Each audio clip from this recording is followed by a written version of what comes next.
Salam jumpa kembali, sahabat-sahabat Kristus semua. Pada hari ini kita memasuki Minggu Trinitas yang kelima pada tahun 2024. Marilah kita meneduhkan hati kita menghadap Allah kita, Sang Penebus yang mengasihi kita.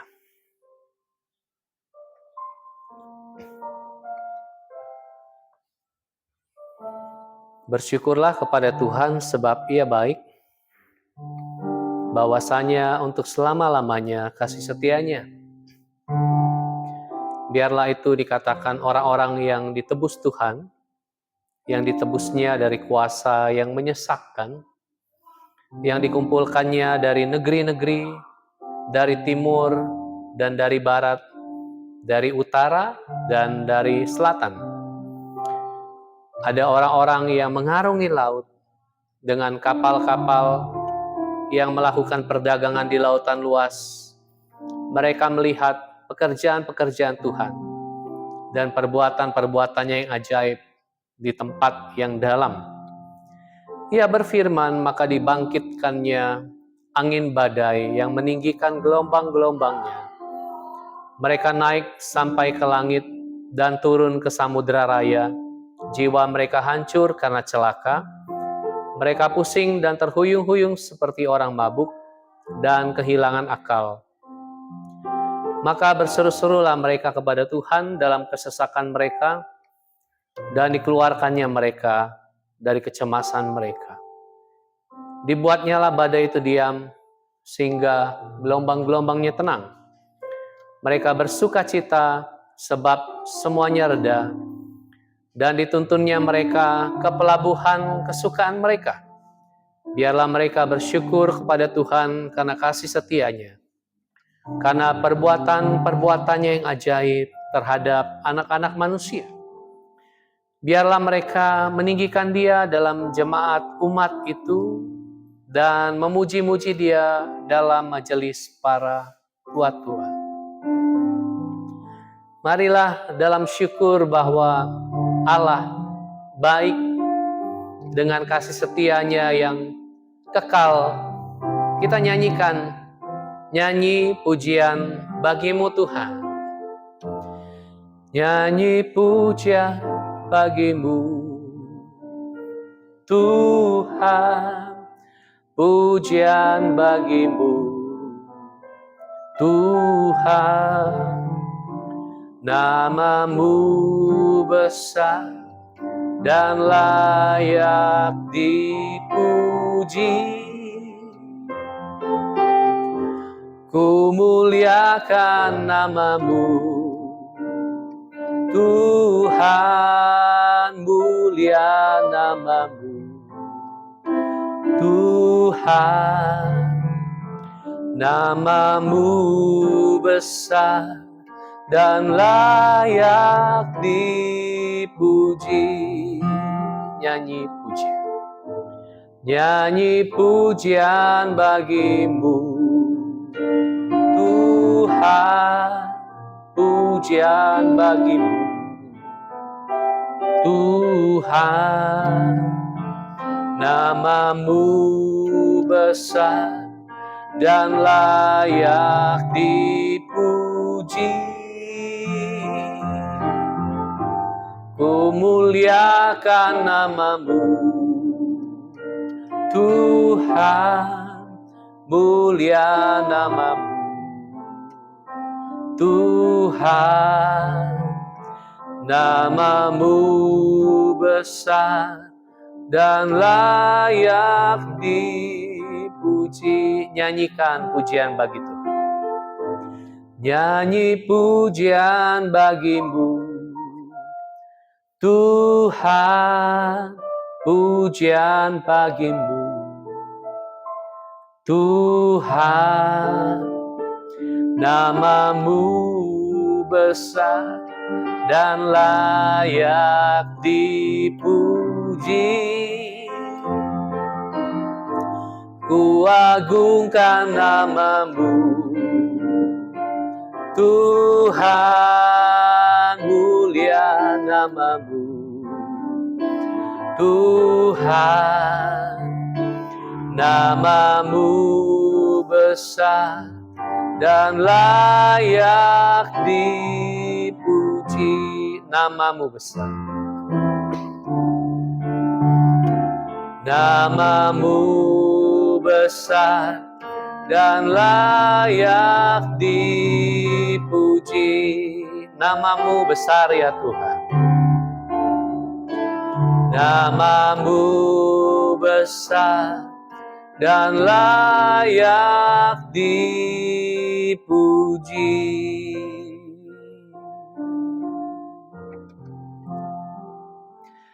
Kiranya jiwa kami terangkat untuk bersyukur kepada Engkau, Allah yang baik, Allah yang kasih setianya untuk selama-lamanya. Allah yang mengasihi kami dalam segala ketidakmengertian kami, Allah yang senantiasa hadir sekalipun kadangkala kami tidak menyadarinya. Biarlah kami bersyukur karena kesetiaan dan ketidakberubahan-Mu di dalam menopang semesta, juga di dalam memperhatikan kehidupan kami yang sederhana. Terima kasih ya Allah, biarlah hari ini kembali kami beribadah, kami merayakan kebaikan Tuhan, merayakan Kristus yang bangkit. Terima kasih ya Allah, kami membuka ibadah pada Minggu Trinitas yang kelima ini di dalam nama Tuhan Yesus Kristus. Amin. Mari dalam sukacita saya jemput kita untuk bangkit berdiri. Kita menyanyikan Kami Berkumpul Memuji-Mu. Kami berkumpul memuji-Mu, menyembah-Mu yang kudus. Kami berkumpul memuji-Mu, menyembah-Mu yang kudus. Pujilah Bapa, pujilah Anak, pujilah Roh Kudus, ketiga yang esa. Pujilah Bapa, pujilah Anak, pujilah Roh Kudus, ketiga yang esa. Kami berkumpul memuji-Mu, menyembah-Mu yang kudus. Kami berkumpul memuji-Mu, menyembah-Mu yang kudus. Pujilah Bapa, pujilah Anak, pujilah Roh Kudus, ketiga yang esa. Pujilah Bapa, pujilah Anak, pujilah Roh Kudus, ketiga yang esa. Haleluya. Haleluya, haleluya, haleluya, haleluya. Silakan duduk.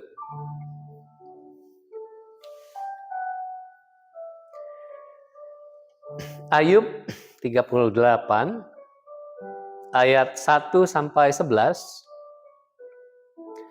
Maka dari dalam badai Tuhan menjawab Ayub, siapakah dia yang menggelapkan keputusan dengan perkataan-perkataan yang tidak berpengetahuan? Bersiaplah engkau sebagai laki-laki, aku akan menanyai engkau supaya engkau memberitahu aku. Di manakah engkau ketika aku meletakkan dasar bumi? Ceritakanlah, kalau engkau mempunyai pengertian. Siapakah yang telah menetapkan ukurannya? Bukankah engkau mengetahuinya? Atau siapakah yang telah merentangkan tali pengukur padanya? Atas apakah sendi-sendinya dilantak? Dan siapakah yang memasang batu penjurunya? Pada waktu bintang-bintang fajar bersorak-sorak bersama-sama dan semua anak Allah bersorak-sorai? Siapa yang telah membendung laut dengan pintu? ketika membual keluar dari dalam rahim, ketika aku membuat awan menjadi pakaiannya, dan kekelaman menjadi kain bedungnya. Ketika aku menetapkan batasnya dan memasang palang dan pintu.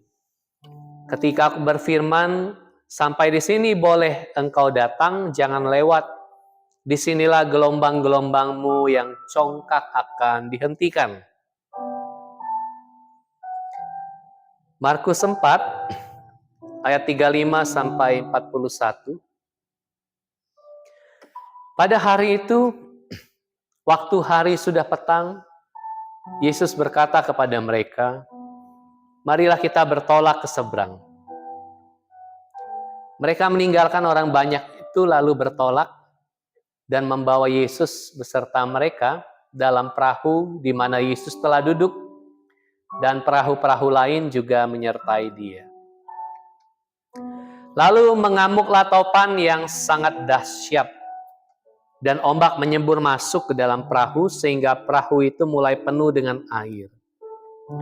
Pada waktu itu Yesus sedang tidur di buritan di sebuah tilam. Maka murid-muridnya membangunkan dia dan berkata kepadanya, Guru, engkau tidak peduli kalau kita binasa? Ia pun bangun, menghardik angin itu dan berkata kepada danau itu, diam, tenanglah. Lalu angin itu reda dan danau itu menjadi teduh sekali. Lalu ia berkata kepada mereka, mengapa kamu begitu takut? Mengapa kamu tidak percaya? Mereka menjadi sangat takut dan berkata seorang kepada yang lain, siapa gerangan orang ini sehingga angin dan danau pun taat kepadanya. Marilah dalam keteduhan kita menenangkan diri kita, menyiapkan segenap hidup kita. Biarlah kita menyambut firman-Nya. Mari kita nyanyikan, selidiki aku. Selidiki aku, lihat hatiku, apakah ku sungguh mengasihimu, Yesus, Kau yang Maha Tahu dan menilai hidupku. Tak ada yang tersembunyi bagimu. Selidiki aku, selidiki aku, lihat hatiku, apakah ku sungguh mengasihimu, Yesus, Kau yang Maha Tahu dan menilai hidupku. Tak ada yang tersembunyi bagimu. Telah kulihat kebaikan-Mu yang tak pernah habis di hidupku. Ku berjuang sampai akhirnya Kau dapati aku tetap setia. Selidiki aku, lihat hatiku, apakah ku sungguh mengasihi Yesus, Kau yang Maha Tahu dan menilai hidupku. Tak ada yang tersembunyi bagimu. Telah kulihat kebaikan-Mu yang tak pernah habis di hidupku. Ku berjuang sampai akhirnya Kau dapati aku tetap setia.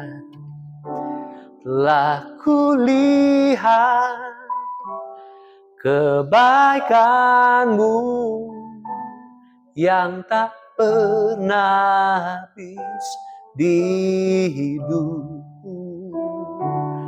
Ku berjuang sampai akhirnya kau dapati aku tetap setia.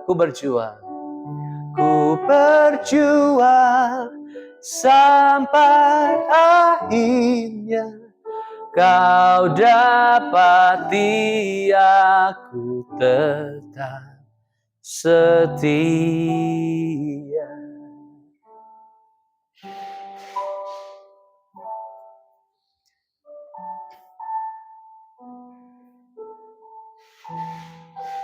Terima kasih ya Allah untuk kebaikan-Mu. Tidak pernah putus, tidak pernah berakhir. Sebagaimana Engkau sendiri kekal, dan kebaikan-Mu serta kesetiaan-Mu kekal adanya. Kiranya kami terpaut kepada Allah yang setia dan Allah yang baik itu. Mempercayai Engkau dalam segala situasi dan kondisi. Apapun keadaan kami, apapun yang terjadi di sekitar kami, biarlah kiranya kami percaya. Dan sekali lagi saat ini kami mau mendengar suara-Mu. Bersabdalah, berbicaralah kepada setiap kami.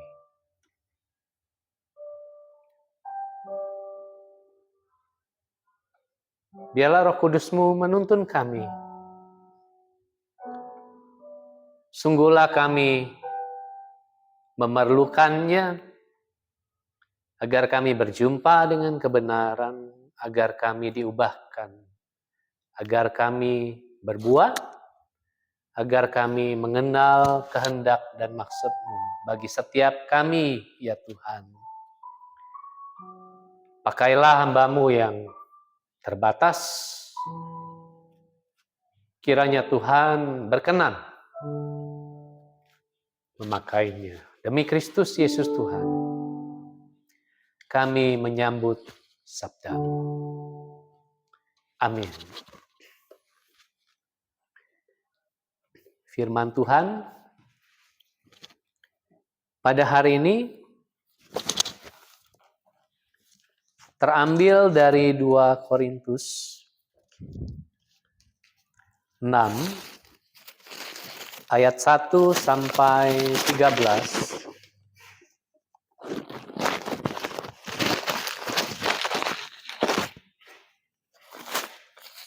2 Korintus 6 ayat 1 sampai 13. Sebagai teman-teman sekerja, kami menasihatkan kamu supaya kamu jangan menyia-nyiakan anugerah Allah yang telah kamu terima. Sebab Allah berfirman, pada waktu perkenanan aku mendengarkan engkau, dan pada hari keselamatan aku menolong engkau.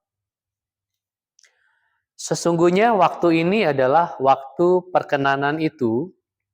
Sesungguhnya hari ini adalah hari penyelamatan itu. Dalam hal apapun kami tidak menyebabkan orang tersandung, supaya pelayanan kami jangan sampai dicela. Sebaliknya dalam segala hal kami menunjukkan bahwa kami adalah pelayan Allah, yaitu dengan penuh ketabahan dalam penderitaan, kesengsaraan, dan kesukaran, dalam menanggung pukulan, dalam penjara dan kerusuhan, dalam berjerih payah, dalam berjaga dan kelaparan, dalam kemurnian hati, pengetahuan, kesabaran, dan kemurahan hati. Dalam Roh Kudus dan kasih yang tulus ikhlas. Dalam pemberitaan kebenaran dan kekuasaan Allah dengan menggunakan senjata-senjata keadilan, baik di tangan kanan maupun di tangan kiri. Ketika dihormati dan ketika dihina, ketika diumpat dan ketika dipuji. Ketika dianggap sebagai penipu, ternyata orang benar. Sebagai orang yang tidak dikenal namun terkenal. Sebagai orang yang nyaris mati dan sungguh kami hidup. Sebagai orang yang dihajar namun tidak mati. Sebagai orang berduka cita namun senantiasa bersuka cita. Sebagai orang miskin namun memperkaya banyak orang. Sebagai orang tak berpunya, sekalipun kami memiliki segala sesuatu. Hai orang Korintus, kami telah berbicara terus terang kepada kamu. Hati kami terbuka lebar-lebar bagi kamu. Bagi kamu ada tempat yang luas dalam hati kami. Tetapi bagi kami, hanya tersedia tempat yang sempit di dalam hati kamu.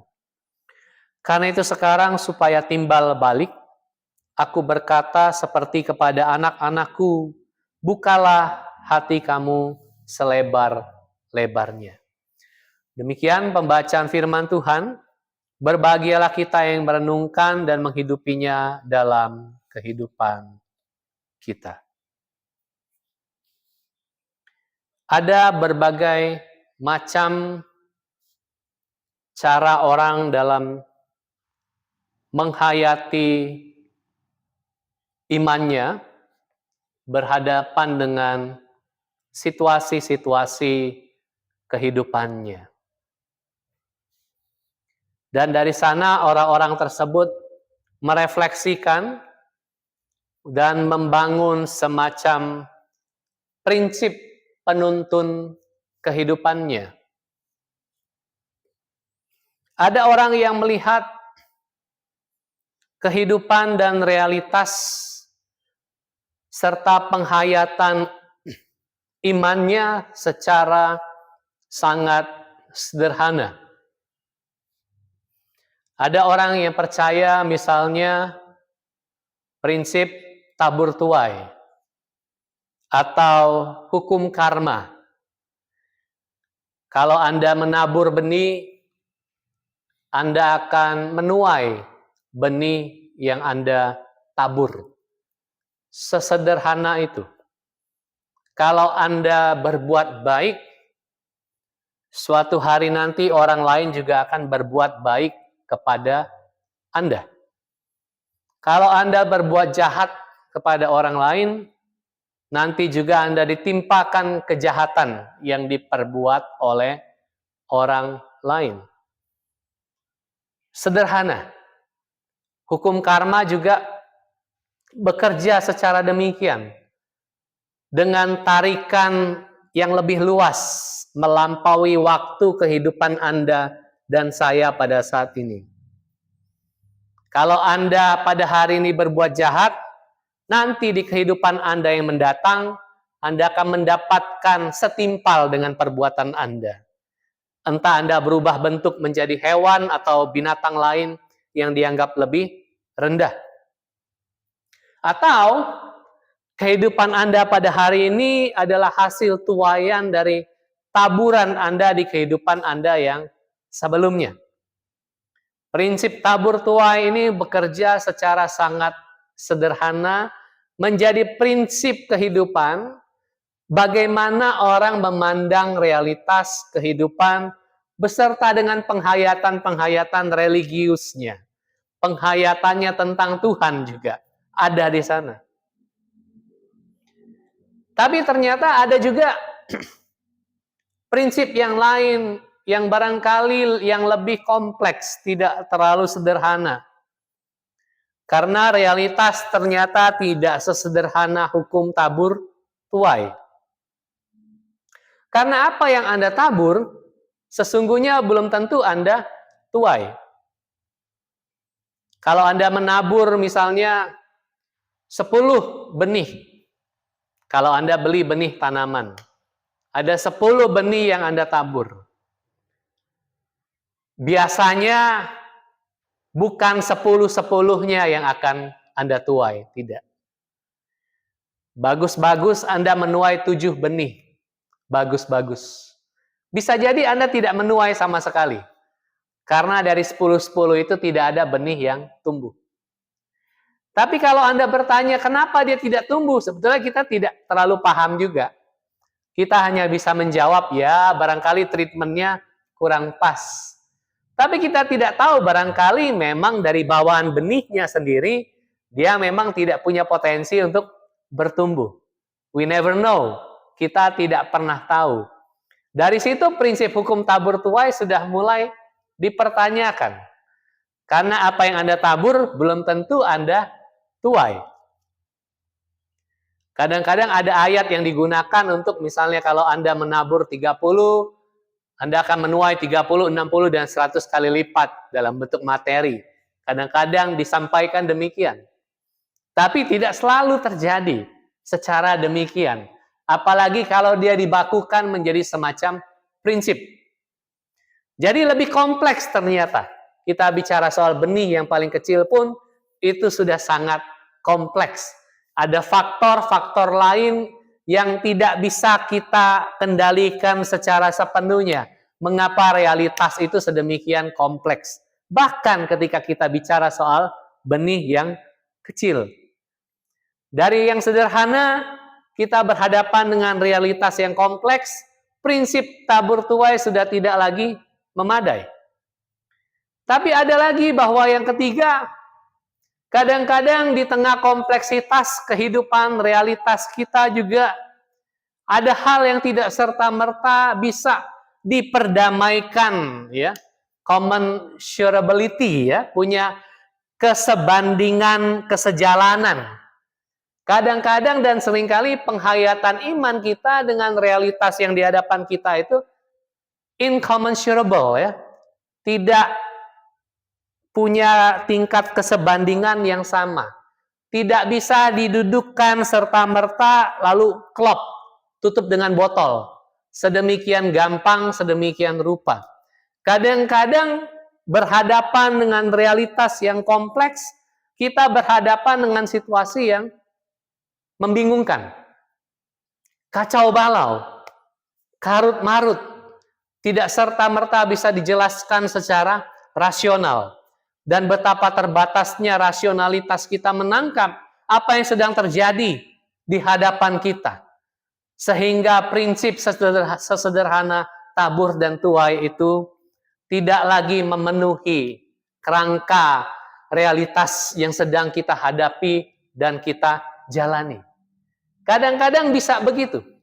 Ada yang sederhana, kompleks, saking kompleksnya pada situasi membingungkan, atau tampak messy, kacau balau, dan seterusnya, dan sebagainya.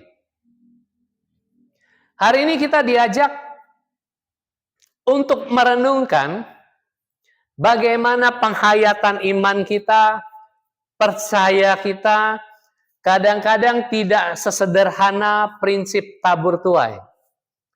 Anda pukul, Anda dapat dipukul. Begitu ya, kadang-kadang tidak begitu. Tapi bagaimana pada hari ini kita diajak untuk merenungkan bahwa percaya itu adalah semacam, kalau saya bisa sebutkan tanggapan, ya, bagaimana kita berdamai dengan Allah yang sepenuhnya tidak bisa kita tangani. Percaya itu berarti berdamai dengan Allah yang tidak tertangani. Allah itu tidak bisa kita handle. Allah itu tidak bisa kita kendalikan. Allah itu tidak bisa kita pegang seperti Anda memegang gadget Anda, lalu Anda utak-atik sedemikian rupa sesuai dengan kehendak Anda.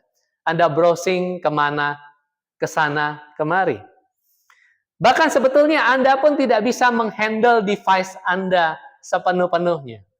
Karena algoritma lah yang menangani Anda ketika Anda sedang menangani gadget Anda. Apalagi Allah. Jadi hari ini teks kita mengajak kita untuk merenungkan percaya sebagai satu respons terhadap Allah yang tidak sepenuhnya bisa kita tangani dengan baik. Mazmur 107 mengatakan, diungkap dengan satu ajakan untuk bersyukur bahwa Allah itu baik, bahwa kasih setia Allah itu untuk selama-lamanya, apalagi kepada orang-orang yang ditebusnya. Ayat 3 mengatakan. Tapi teks kita menuntun kita juga untuk mengajak bahwa di sana ada orang-orang yang mengarungi laut untuk melakukan perdagangan atau ekonomi di sana. Pada zaman dulu, perairan atau jalur laut itu adalah jalur yang paling banyak dipakai. Orang bisa berlama-lama, berbulan-bulan di lautan atau di samudra sebelum mereka tiba di darat untuk melakukan trading, perdagangan, aktivitas perekonomian, bisnis, dan sebagainya. Teks itu mengatakan ada orang yang menjalankan bisnisnya, ya, menyeberangi laut. Tapi kemudian ada ombak. Mereka ketakutan, diguncang oleh ombak. Itu selalu terjadi setiap tahun. Ombak yang besar, mereka diguncang. Lalu mereka berseru kepada Tuhan. Ombak itu pun mereda. Gambaran ini mengingatkan kita pada apa? COVID-19. Kita menjalani 3 tahun lebih. Ekonomi tumbuh sedemikian luar biasa. Orang menjalankan perdagangan perekonomiannya. Tiba-tiba, mikroorganisme itu, yang kecil itu, yang tidak bisa kita handle itu, yang tidak bisa kita tangani itu. Terhadap mikroba aja kita tidak punya kekuasaan, apalagi terhadap Tuhan. Tiba-tiba seluruh dunia dijungkir balikan, seperti ombak yang besar itu. 3 tahun lebih. Bahkan hari ini Singapura masih dihantam COVID varian yang lain lagi. Ada puluhan ribu orang yang kena. Saya nggak tahu kenapa Singapura. Kita rasanya mulai, dalam tanda kutip ya, cukup terbebas. Singapura mulai naik lagi bulan lalu. Dan itu terus-menerus terjadi. Tapi orang bisa menanggapi secara berbeda. Masyarakat kita misalnya mau menghandle sesembahan mereka dengan apa? Sesajen. Betul ya? Diberikan sesajen supaya ombak mereda. Lalu sesajen diberikan secara rutin supaya tidak terjadi bencana. Kalau ada bencana terjadi, dikasih sesajen lebih banyak supaya tidak terjadi lagi bencana. Ini adalah salah satu bentuk upaya untuk menghandle Tuhan. Menghandle sesembahan yang sesungguhnya tidak sepenuhnya bisa kita tangani dengan baik. Allah itu tidak bisa kita tangani dengan baik. Ayub 38 mengajak kita untuk menyimak bagaimana tanggapan Allah terhadap Ayub yang menderita luar biasa. Kitab Ayub menceritakan tentang seorang bapak, seorang pria yang saleh, yang kehilangan segala-galanya. Istri dan anak-anaknya hanya dalam waktu 1 hari. Ayub dikenal orang yang saleh. yang takut akan Tuhan. Jadi kalau ada pertanyaan, mengapa hal buruk terjadi pada orang baik? Itu adalah Ayub. Pertama dan terutama yang mengalaminya. Ayub mengeluh. Setiap hari Ayub mengeluh. Teman-temannya berusaha menghiburnya. Ayub mengatakan, kalian semua penghibur sialan. Penghibur sialan kalian semua. Ayub marah kepada Allah. Ayub protes kepada Allah. Dan respons Allah salah satunya di teks yang kita baca pada hari ini. Ayub pasal 38 ayat 1 sampai 11. Kalau kita simak, Ayub pasal 38 ini menarik sekali. Saya akan mengajak kita untuk tidak membaca lagi semua, tapi beberapa bagian saja saya mau menekankan.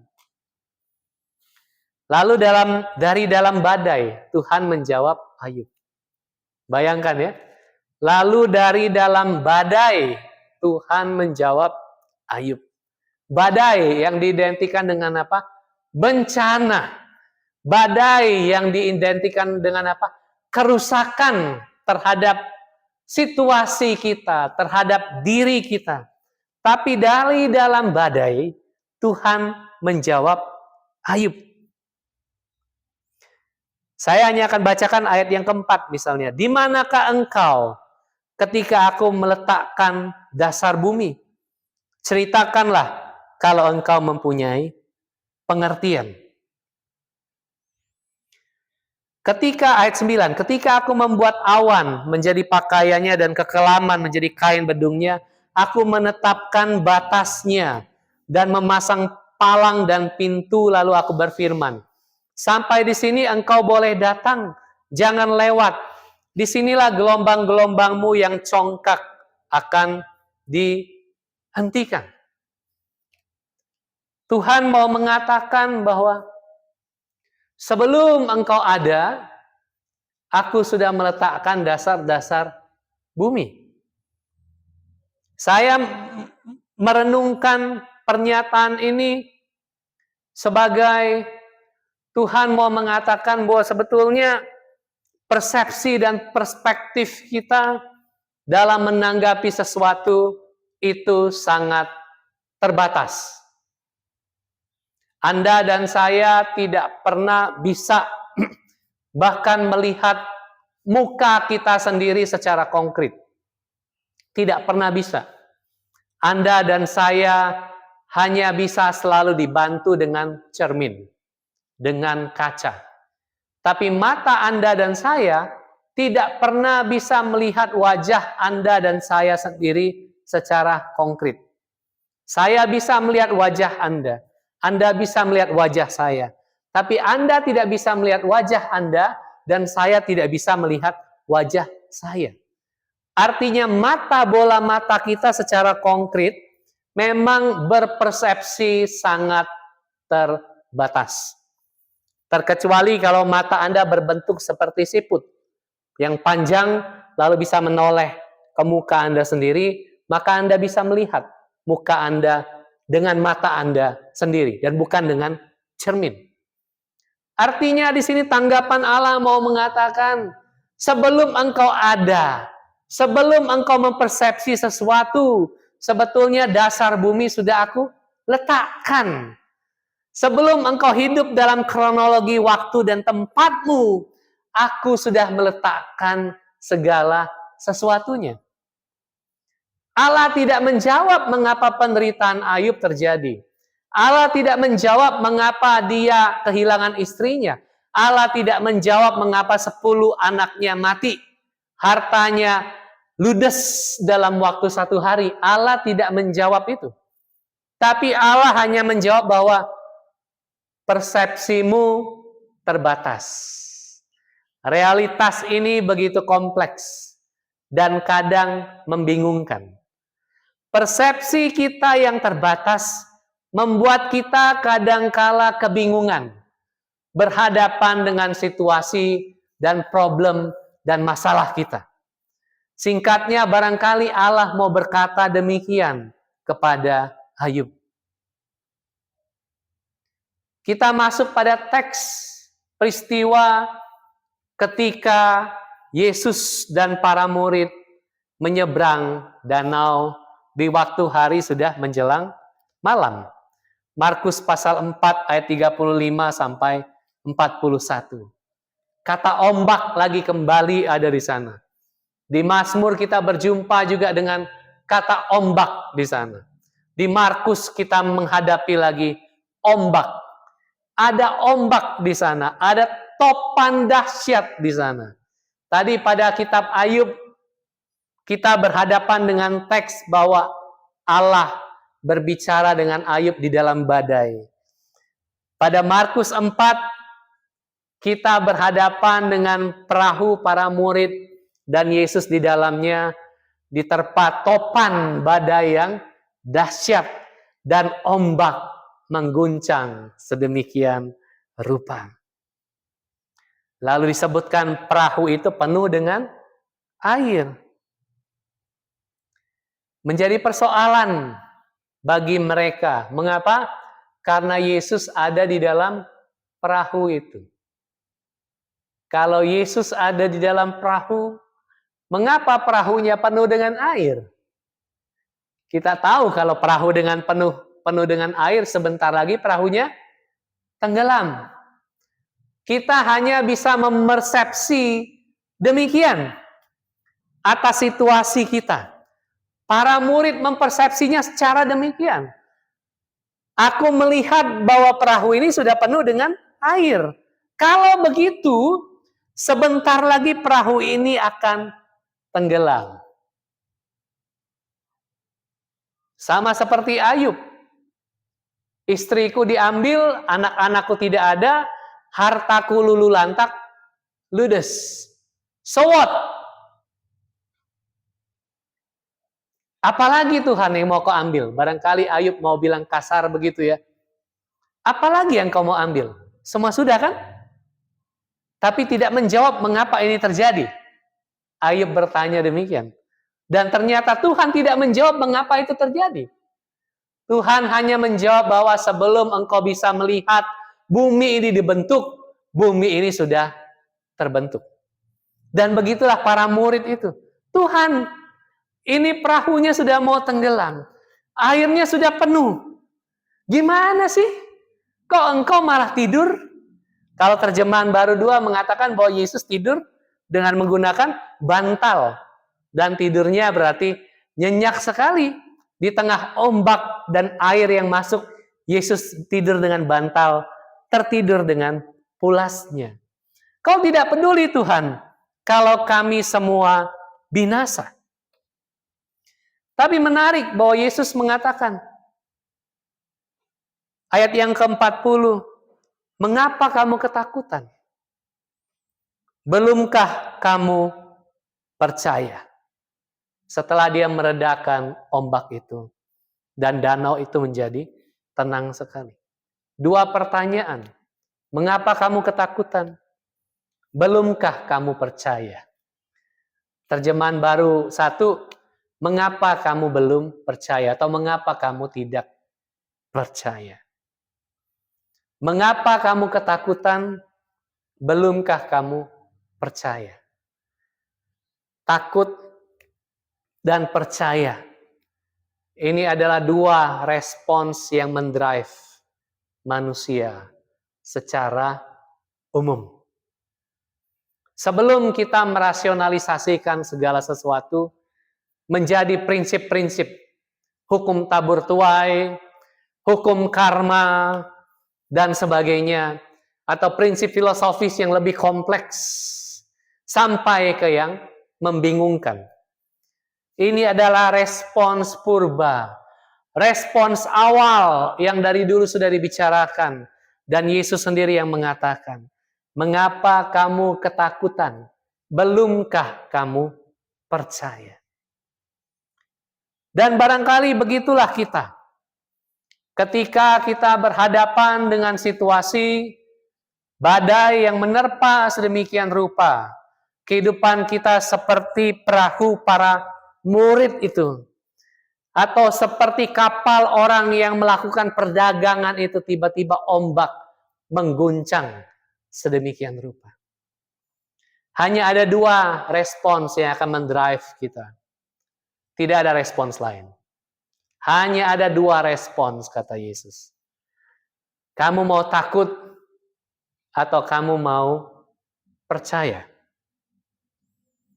Kalau kamu didrive oleh ketakutanmu, maka kamu akan terus memberikan sesajen dengan logika bahwa sesajen itu bisa menangani, bisa menghandle Allah, bisa menangani bencana. Dengan prinsip hukum tabur tuai. Kalau aku kasih sesajen, maka bencana reda. Kalau aku kasih sesajen, maka problemku akan reda. Kalau aku rajin berdoa, maka masalahku akan selesai.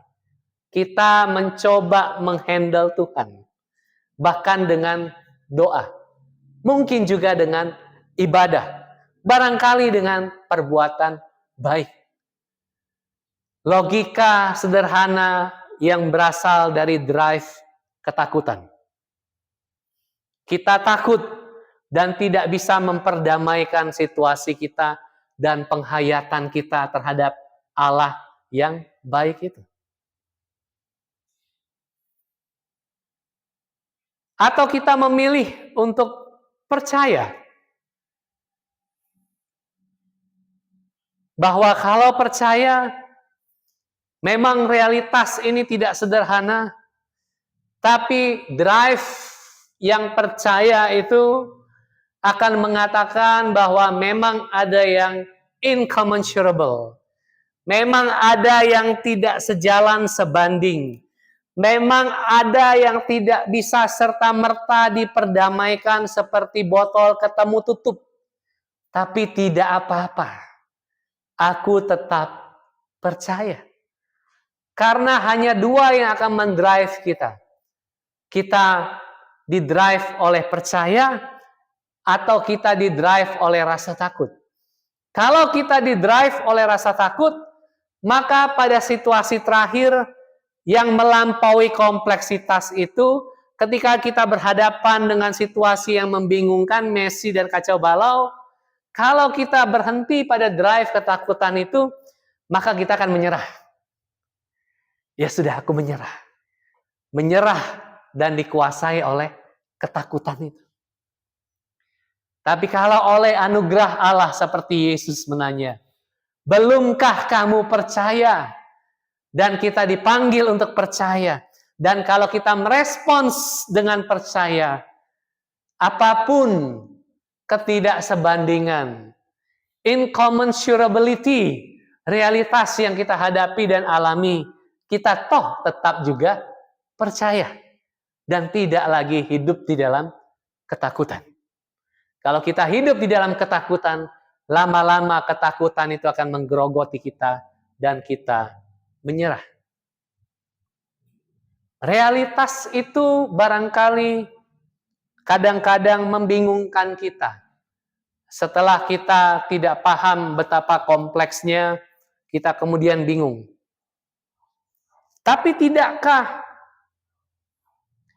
selain realitas, anugerah Allah itu juga sebetulnya membingungkan? Karena anugerah Allah itu tidak bekerja secara sederhana pada prinsip tabur tuai. Kalau prinsip sederhana, kita tabur, kita tuai. Prinsip yang lebih kompleks, kita tabur, bisa kita tuai, bisa tidak kita tuai. 10 benih kita tabur, bisa jadi berhasil semua, bisa jadi berhasil 5, bisa jadi gagal semua. Lebih kompleks. Atau membingungkan. Nah, disinilah anugerah itu juga membingungkan. Kita tidak tabur, kok kita tuai. Itu adalah anugerah Allah. Kita tidak mengerjakan anugerah itu. Kita tidak mengerjakan kemurahan dan belas kasihan Allah itu. Kita tidak mengerjakan pengampunan itu. Tapi Kristus yang mengerjakannya dan kita menuai pengampunan itu. Menuai anugerah itu. Menuai pembebasan kita dari rasa takut. Menuai bahwa anugerah itu bekerja di dalam kita. Dan anugerah itu juga membingungkan. Lebih dari sekadar kompleksitas. Dia sedemikian kompleks sehingga kita tidak paham. Persepsi kita yang sangat terbatas itu. Itulah sebabnya Paulus mengatakan dalam teks yang kita baca itu. Jangan sia-siakan anugerah Tuhan. Memang ada banyak yang messy. Memang banyak yang membingungkan.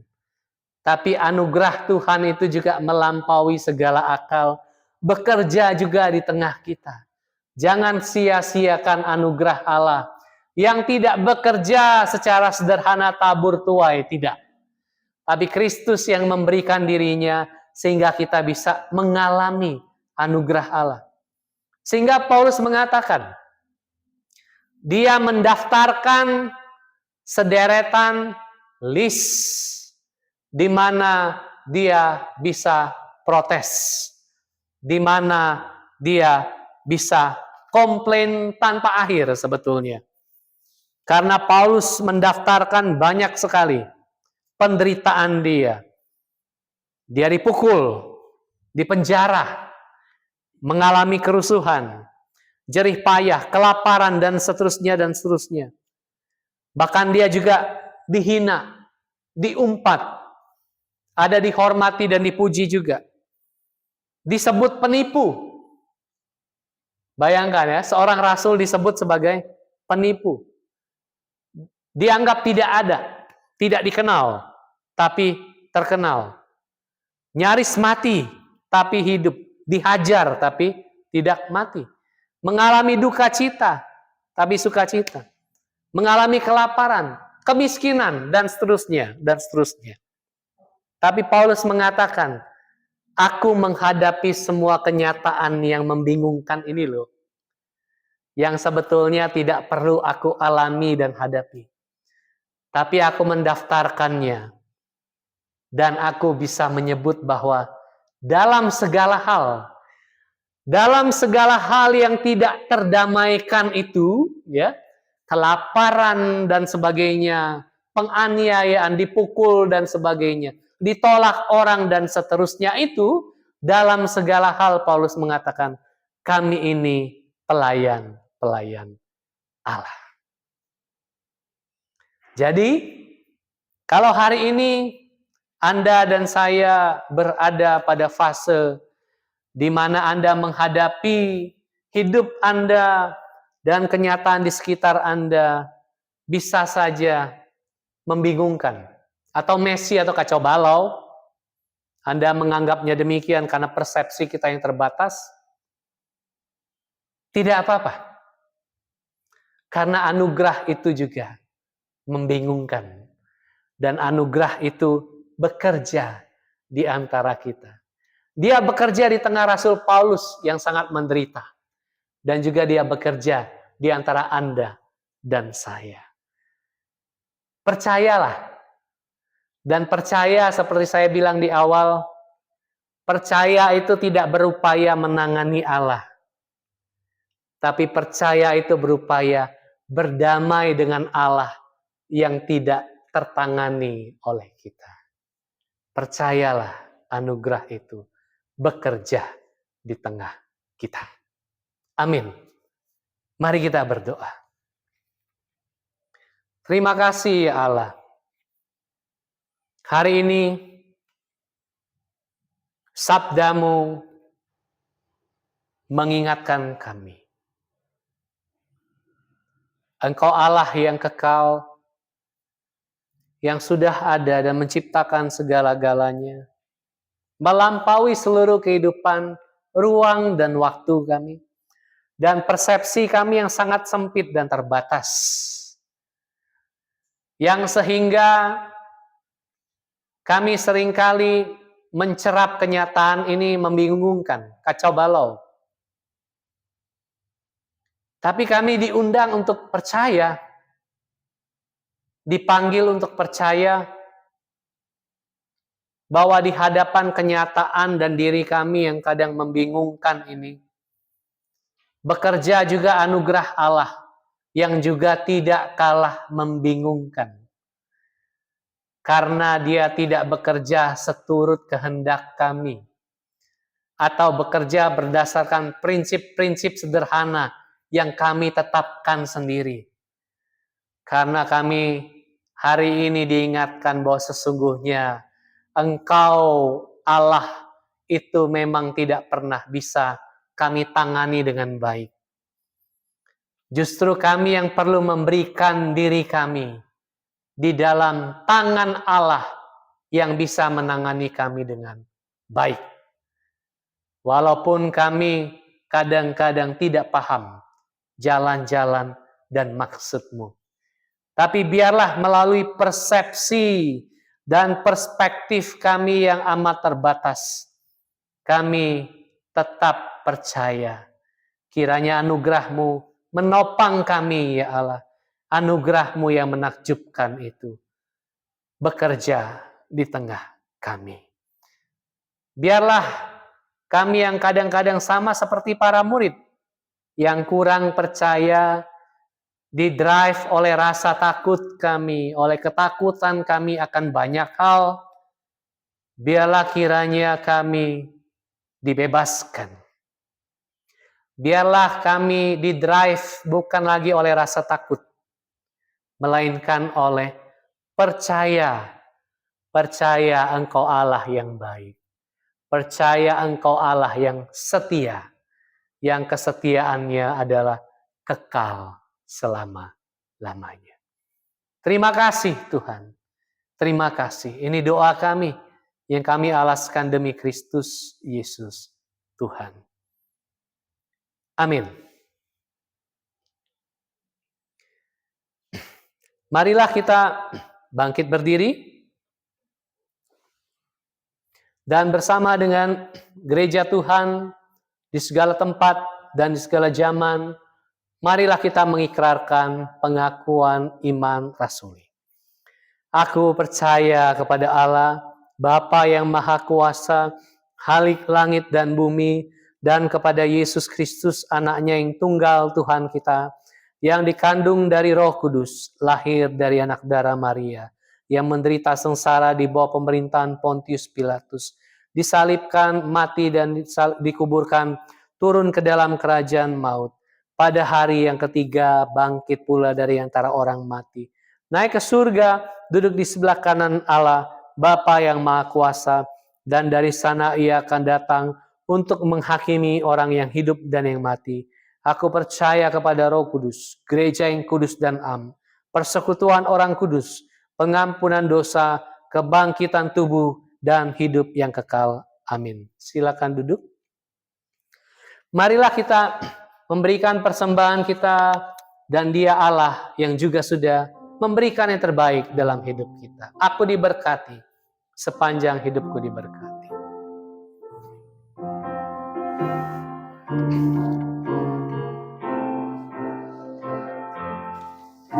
Aku diberkati, sepanjang hidupku diberkati. Bila bangun pagi hari, siang berganti malam, aku diberkati. Aku diberkati, aku diberkati, sepanjang hidupku diberkati.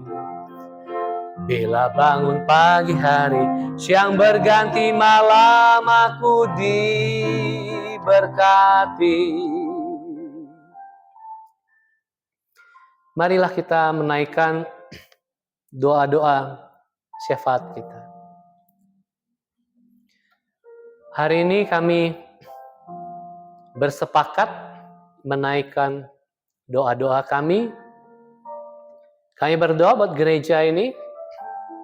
Gereja yang kecil ini, Tuhan, kiranya Engkau tuntun, Kau pakai. untuk terus menyatakan anugerah Allah, rahmat Tuhan, untuk terus menyatakan bahwa kerajaan Allah itu bekerja di tengah-tengah dunia ini, melalui gereja yang kecil ini, dan juga melalui sinode kami. Engkau memberikan hikmat juga untuk bersama-sama. Juga melalui gerejamu di seluruh dunia yang Engkau panggil untuk menyatakan kebaikan dan kasih setiamu, untuk menyatakan karya penebusanmu di dalam Kristus, untuk menyatakan bahwa anugerah yang membingungkan, anugerah yang melampaui segala akal itu bekerja juga di tengah realitas kami yang barangkali kacau balau, di tengah keterbatasan kami mempersepsi segala sesuatu. Terima kasih ya Allah. Kami mendoakan buat rumah singgah yang juga pada hari ini menjadi pelayanan kami di gereja ini. Pakailah juga rumah singgah ini menjadi saluran berkat dan rahmat Allah. Kiranya orang-orang yang membutuhkannya juga bisa mengaksesnya, berjumpa dengan kami. Mereka yang terusir, yang ditolak oleh keluarga, oleh masyarakat yang mengalami kekerasan, biarlah mereka juga bisa mendapatkan sambutan yang sederhana dari rumah singgah tempat kami juga melayani ini. Terima kasih ya Allah. Kami juga pada hari ini berdoa buat setiap kami. Kiranya Engkau terus bekerja bagi kami yang pada saat ini menghadapi pintu-pintu kami tertutup, menemui jalan buntu. Tuhan, bukakanlah pintu-pintu bagi kami. Berikanlah kami jalan keluar untuk kami melangkah dalam aktivitas, dalam kehidupan, dalam pekerjaan kami, dalam segala hal. Tuhan, kami yang juga barangkali menghadapi ketakutan-ketakutan yang terus menyetir dan mendrive kami, kiranya kami menemukan pemulihan kami, kiranya kami disembuhkan dalam proses bersama dengan Engkau, bersama dengan Roh Kudus yang menuntun kami. Biarlah kami disembuhkan. Kiranya kami tidak didrive lagi oleh rasa takut, tapi biarlah kami menjadi pulih. Kami didrive oleh rasa percaya. Percaya Engkau Allah yang baik. Percaya Engkau Allah yang setia. Percaya bahwa walaupun hidup kami tidak selalu baik-baik saja, kami bisa percaya kepada Allah yang baik. Terima kasih karena anugerah-Mu tidak bekerja seturut dengan pengertian dan perspektif dan persepsi kami yang terbatas.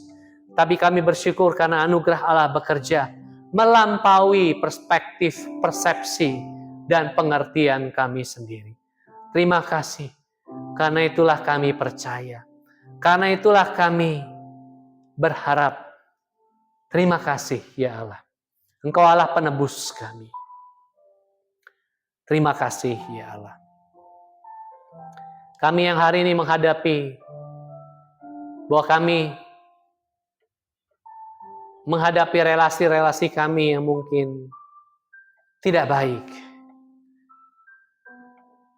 Ada konflik di antara hubungan-hubungan kami, di tengah keluarga atau di tengah sahabat-sahabat. Tuhan, kiranya Engkau, Allah yang sudah mendahului segala sesuatu, dan Kristus yang berada di tengah. Engkau adalah juru damai, juru tengah, mediator yang agung. Kiranya Engkau mendamaikan relasi-relasi di antara kami. Apa yang tidak mungkin bagi kami, biarlah kiranya Engkau Allah yang bekerja melampaui kemungkinan-kemungkinan yang kami perhitungkan. Terima kasih ya Allah. Terima kasih. Terima kasih Tuhan.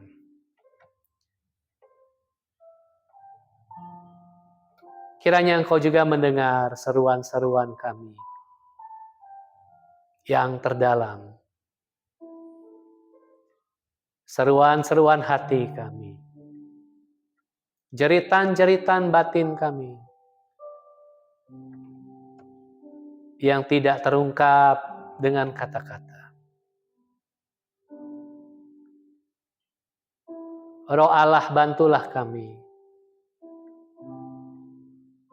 Jadikanlah ini doa yang berkenan kepada Allah. Keluhan, jeritan, tangisan terdalam.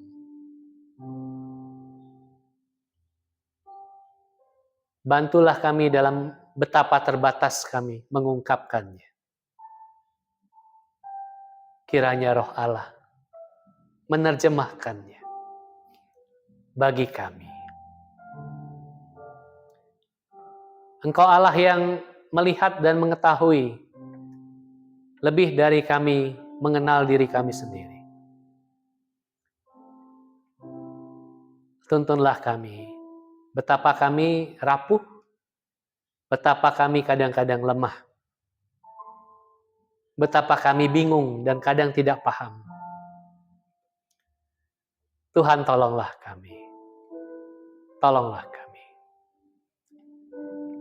Dengarlah doa kami. Terima kasih Tuhan. Kami mau mengalaskan doa kami sebagaimana doa yang Tuhan Yesus ajarkan untuk kami berdoa. Bapa kami yang di surga, dikuduskanlah namamu. Datanglah kerajaanmu, jadilah kehendak-Mu di bumi seperti di surga. Berikanlah kami pada hari ini makanan kami yang secukupnya, dan ampunilah kami akan kesalahan kami, seperti kami juga mengampuni orang yang bersalah kepada kami. Dan janganlah membawa kami ke dalam pencobaan, tetapi lepaskanlah kami daripada yang jahat, karena Engkau yang punya kerajaan dan kuasa dan kemuliaan sampai selama-lamanya. Amin.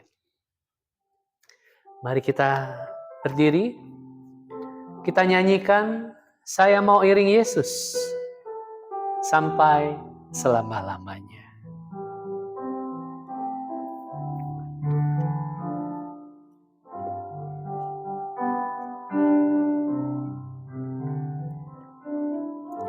Saya mau iring Yesus.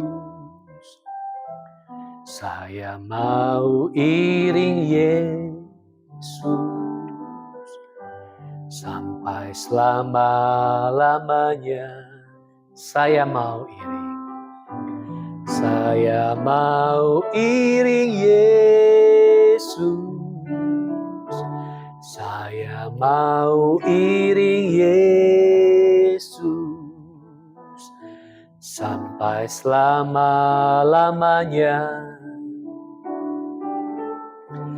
Meskipun saya susah menderita dalam dunia,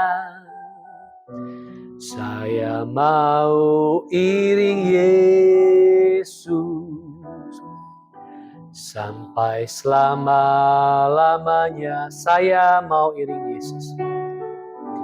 Saya mau iring Yesus.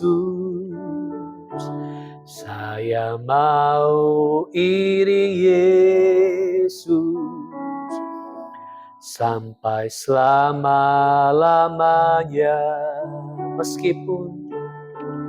Meskipun saya susah menderita dalam dunia, saya mau iring Yesus sampai selama-lamanya. Saya mau iring Yesus sampai selamanya. Saya mau iring Yesus sampai selama-lamanya.